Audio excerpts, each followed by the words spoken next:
So, these primary follicles, what we have seen in the previous discussion, after puberty, they just grow mature, and what are all the stages? This happens after birth. After birth, ovary is just inactive and remain as such, but at the puberty, then the process again starts. The primary follicles surrounded by the layers of granulosous cells, that is the primary follicle, primordia follicle. Now you see a new theca, new layer of cells are formed, then it becomes secondary follicle. It becomes secondary follicle. New cells are formed around again. This is called secondary follicle. This secondary follicle transforms into a tertiary follicle. What is the difference between the secondary and tertiary follicle? The tertiary follicle is filled, a fluid filled cavity is present in the tertiary follicle. That cavity name is called antrum. Then after this formation of this antrum, this single new theca layer which was forming this secondary follicle, they differentiate into two layers. One layer is called theca interna, another layer is called theca externa.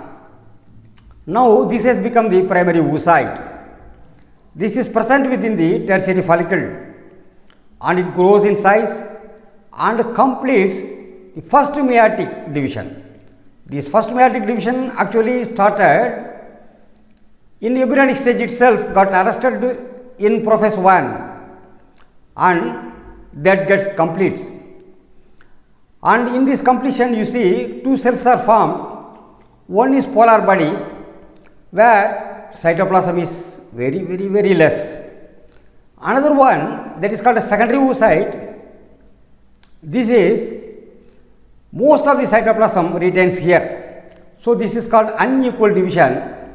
This is unequal division and gives in haploid secondary oocyte. This is a haploid secondary oocyte and retains bulk of the nutrients rich cytoplasm and a tiny first polar body comes in. Okay. Then comes this tertiary follicle, which is having an antrum inside, this white area, which is fluid filled, matures into a Graafian follicle. This is matured follicle, inside is the ovum. Now the secondary oocyte forms a new membrane around it.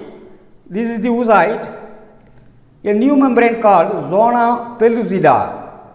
This membrane, this is the zona pellucida, is formed around the ovum.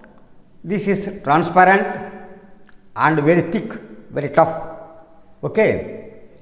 The Graafian follicle now ruptures. Here, the Graafian follicle ruptures by the action of the hormones that we will see in the next part. And secondary oocyte is released, that is the ovum. This process is called ovulation. This ovulation, hormones are acting. About that we will see in the next discussion. Thank you, students. We will meet.